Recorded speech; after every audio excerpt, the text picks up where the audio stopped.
2023ರ ವಿಧಾನಸಭಾ ಚುನಾವಣೆ ವೇಳೆ ಕ್ಷೇತ್ರದ ಜನರ ಮೇಲೆ ತೀವ್ರ ಪ್ರಭಾವ ಬೀರಿ ರಾಜ್ಯದಲ್ಲಿ ಪ್ರಭಾವಿ ಸಚಿವರಾಗಿದ್ದ ಡಾಕ್ಟರ್ ಕೆ ಸುಧಾಕರ್ ಅವರನ್ನು ಮಣಿಸಿ ಕೆಲವು ದಿನಗಳಲ್ಲಿ ಶಾಸಕರಾಗಿ ಆಯ್ಕೆಯಾದವರು ಪ್ರದೀಪ್ ಈಶ್ವರ್. ಅವರ ಮಾತಿನ ಮೋಡಿ ನೋಡಿದ ಜನ ಕ್ಷೇತ್ರವನ್ನು ಅಭಿವೃದ್ಧಿಯ ಉತ್ತುಂಗಕ್ಕೆ ಕೊಂಡೊಯ್ಯಲಿದ್ದಾರೆ ಎಂದೇ ವಿಶ್ವಾಸ ಇರಿಸಿದ್ದರು.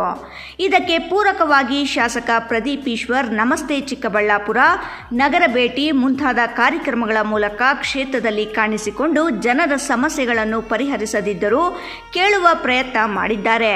ಜನರಲ್ಲಿ ಮತ್ತಷ್ಟು ವಿಶ್ವಾಸಕ್ಕೆ ಕಾರಣವಾಗಿತ್ತು. ಆದರೆ ಯಾವ ಮಾತಿನ ಮೋಡಿಯಿಂದ ಅವರು ಶಾಸಕರಾಗಿ ಆಯ್ಕೆಯಾಗಿದ್ದರೋ ಅದೇ ಮಾತು ಪ್ರದೀಪ್ ಈಶ್ವರ್ ಅವರ ಪಾಲಿಗೆ ಮುಳುವಾಗಿ ತೊಡಗಿದ್ದು ಈಗ ಇತಿಹಾಸ. ಹೌದು, ಚುನಾವಣಾ ಪ್ರಚಾರದಲ್ಲಿ ಪ್ರದೀಪ್ ಈಶ್ವರ್ ಆಡಿದ ಪ್ರತಿ ಮಾತಿಗೂ ಚಪ್ಪಾಳೆ ಹೊಡೆದ ಜನ ಗೆದ್ದ ನಂತರ ಅವರ ಮಾತುಗಳನ್ನು ಕೇಳಿ ಅಪಹಾಸ್ಯ ಮಾಡಿಕೊಳ್ಳುವ ಹಂತಕ್ಕೆ ತಲುಪಿದ್ದು ಸುಳ್ಳಲ್ಲ. ಅನಾಥ ಹುಡುಗ ಟ್ರಂಪ್ ಕಾರ್ಡ್ ಬಳಕೆ, ಲೋಕಸಭಾ ಚುನಾವಣೆಯಲ್ಲಿ 1 ಮತ ಹೆಚ್ಚಿಗೆ ಪಡೆದರೆ ರಾಜೀನಾಮೆ ನೀಡುವ ಸವಾಲು, ನಂತರ ಕಂಡೀಷನ್ಸ್ ಅಪ್ಲೈ ಎಂದು ನುಣುಚಿಕೊಂಡಿದ್ದು ಸತತವಾಗಿ ಚುನಾವಣೆಗಳಲ್ಲಿ ಸೋಲು, ಅಭಿವೃದ್ಧಿಗಾಗಿ ಅನುದಾನ ತರದಿರುವುದು, ತಮ್ಮದೇ ಸಮುದಾಯದ ಅಭಿವೃದ್ಧಿ ನಿಗಮಕ್ಕೆ ಅನುದಾನ ತರೋದಿರಲಿ ಕೇಳುವ ಪ್ರಯತ್ನವನ್ನು ಮಾಡದಿರುವುದು, ಅದೇ ಸಮುದಾಯಕ್ಕೆ ಕಸಿದುಕೊಂಡ ಮೀಸಲಾತಿ ತರುವ ಪ್ರಯತ್ನ ಮಾಡದಿರುವುದು, ಹೀಗೆ ಅನೇಕ ವಿಚಾರಗಳಲ್ಲಿ ಪ್ರದೀಪ್ ಈಶ್ವರ್ ಸಂಪೂರ್ಣವಾಗಿ ವಿಫಲರಾಗಿದ್ದು ಸುಳ್ಳಲ್ಲ.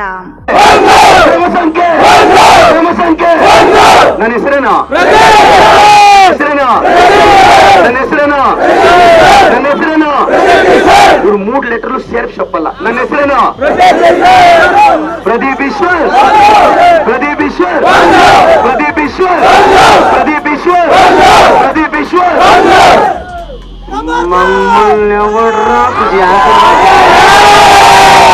ಅಜ್ಜಿ, ವಿರೋಧ ಪಕ್ಷದವರು ಏನ್ ಬರಬೇಕು?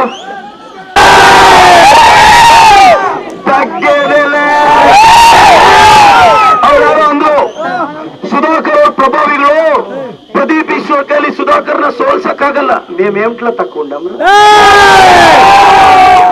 ಮೇಮ್ಲ ತಕ್ಕೊಂಡಮ್ರ. 8ನೇ ತಾರೀಕು ಸ್ವಿಚ್ ಆಫ್ ಅಂದ್ರು, ಆಗ್ಲೇ ಕೆಲಸ ಮುಗಿಸ್ಬಿಟ್ಟಿದ್ದೀವಿ.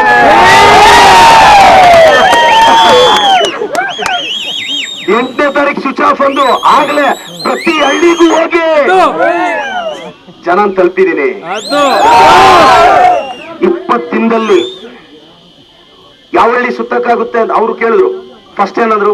ಟಿಕೆಟ್ ಸಿಗಲ್ಲ ಅಂದ್ರು. ಟಿಕೆಟ್ ಸಿಕ್ಕಿದ್ಮೇಲೆ ಬೇನಾಮಿ ಅಂದ್ರು. ಬೇನಾಮಿ ಅಂದ್ಮೇಲೆ ಇವಾಗ ಕೇಳ್ತಾ ಇದಾರೆ ಪ್ರದೀಪ್ ಈಶ್ವರ್ಗೆ ಚಿಕ್ಕಬಳ್ಳಾಪುರದಲ್ಲಿ ಮನೇನೇ ಇಲ್ಲ, MLA ಆದ್ಮೇಲೆ ಎಲ್ಲಿರ್ತಾನೆ ಅಂತ.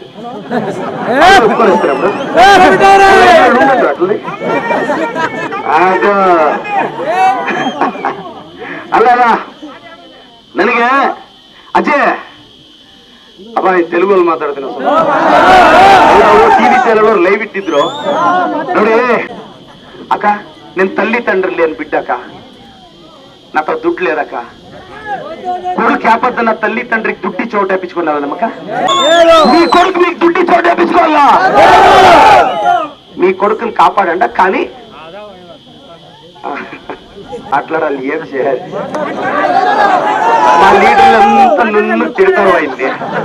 నన్ను ಈ ನಡುವೆ ತಮ್ಮದೇ ಪಕ್ಷದ ನಗರಸಭೆ ಸದಸ್ಯರು, ಚಿಮ್ಮುಲ್ ನಿರ್ದೇಶಕರ ವಿರುದ್ಧವೂ ಮಾತನಾಡಿದ ಶಾಸಕ ಪ್ರದೀಪ್ ಈಶ್ವರ್ ಕಾಂಗ್ರೆಸ್ನ ಕೆಲವರನ್ನು ಪಕ್ಷದಿಂದ ಅಮಾನತು ಮಾಡಿಸುವಲ್ಲಿಯೂ ಯಶಸ್ವಿಯಾದರು. ಈ ನಡುವೆ ಜಿಲ್ಲಾ ಉಸ್ತುವಾರಿ ಸಚಿವ ಡಾಕ್ಟರ್ MC ಸುಧಾಕರ್ ಅವರ ವಿರುದ್ಧ ನಿಲುವು ತಾಳಿದ ಪ್ರದೀಪ್ 3 ಅನುದಾನ ಚಿಕ್ಕಬಳ್ಳಾಪುರದಿಂದ ಚಿಂತಾಮಣಿಗೆ ಕೊಂಡೊಯ್ದಿದ್ದಾರೆ ಎಂದು ಸಾಮಾಜಿಕ ಜಾಲತಾಣದಲ್ಲಿ ದಲಿತ ವಿರೋಧಿ ಪಟ್ಟವನ್ನು ಸಚಿವರಿಗೆ ಕಟ್ಟಲು ಹೋಗಿ ತಾವು ತೋಡಿದ ಹಳ್ಳಕ್ಕೆ ತಾವೇ ಬೀಳುವಂತಾಯಿತು. ಇವೆಲ್ಲ ಒಂದು ಕಡೆಯಾದರೆ ಶಾಸಕರ ವಿರುದ್ಧ ಮತ್ತಷ್ಟು ಆರೋಪಗಳು ಇವೆ.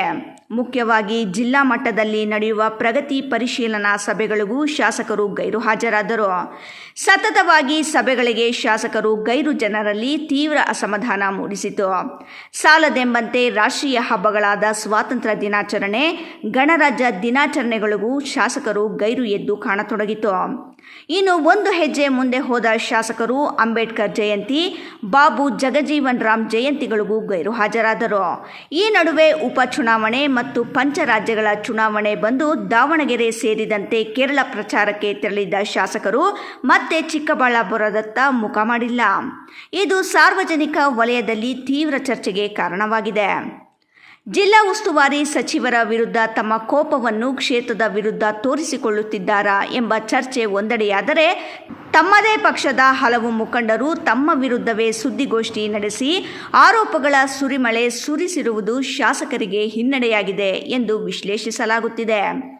ಜೊತೆಗೆ ಈ ಹಿಂದಿನಂತೆ ಶಾಸಕರನ್ನು ಬಲವಾಗಿ ಸಮರ್ಥಿಸಿಕೊಳ್ಳಲು ಯಾವುದೇ ಅಭಿವೃದ್ಧಿ ಯೋಜನೆಗಳಾಗಲಿ ಕಾರಣಗಳಾಗಲಿ ಇಲ್ಲದ ಕಾರಣ ಶಾಸಕರ ಪರವಾಗಿ ಮಾತನಾಡುವವರ ಸಂಖ್ಯೆಯು ಕಡಿಮೆಯಾಗಿದೆ. ಹಾಗಾಗಿ ಇರುವ ಆರೋಪಗಳಿಗೆ ಶಾಸಕರೇ ಉತ್ತರ ನೀಡಬೇಕಾದ ಸ್ಥಿತಿ ಪ್ರಸ್ತುತ ಎದುರಾಗಿದ್ದು, ಈ ಕಾರಣದಿಂದಲೂ ಶಾಸಕರು ಕ್ಷೇತ್ರದಿಂದ ದೂರ ಉಳಿದಿರುವ ಅನುಮಾನಗಳು ವ್ಯಕ್ತವಾಗುತ್ತಿದೆ. ಒಟ್ಟಿನಲ್ಲಿ ನಮಸ್ತೆ ಚಿಕ್ಕಬಳ್ಳಾಪುರ ನಾಪತ್ತೆ. ರಾಷ್ಟ್ರೀಯ ಹಬ್ಬಗಳಿಗೆ ಗೈರು, ಮಹನೀಯರ ಜಯಂತಿಗಳಿಗೆ ಗೈರು ಹಾಜರಾಗುವ ಮೂಲಕ ಕ್ಷೇತ್ರದ ಜನರ ಅಸಮಾಧಾನಕ್ಕೆ ಕಾರಣವಾಗಿರುವ ಶಾಸಕ ಪ್ರದೀಪ್ ಈಶ್ವರ್ ಈಗಲಾದರೂ ತಮ್ಮ ಅನಗತ್ಯ ಮಾತಿನ ಸರಣಿಗೆ ತಡೆ ಹಾಕಿ ಕ್ಷೇತ್ರದ ಅಭಿವೃದ್ಧಿಯತ್ತ ಗಮನ ಹರಿಸುವ ಮೂಲಕ ಕ್ಷೇತ್ರದ ಜನರ ನಂಬಿಕೆ ಉಳಿಸಿಕೊಳ್ಳುವ ಪ್ರಯತ್ನ ಮಾಡಲಿದ್ದಾರಾ?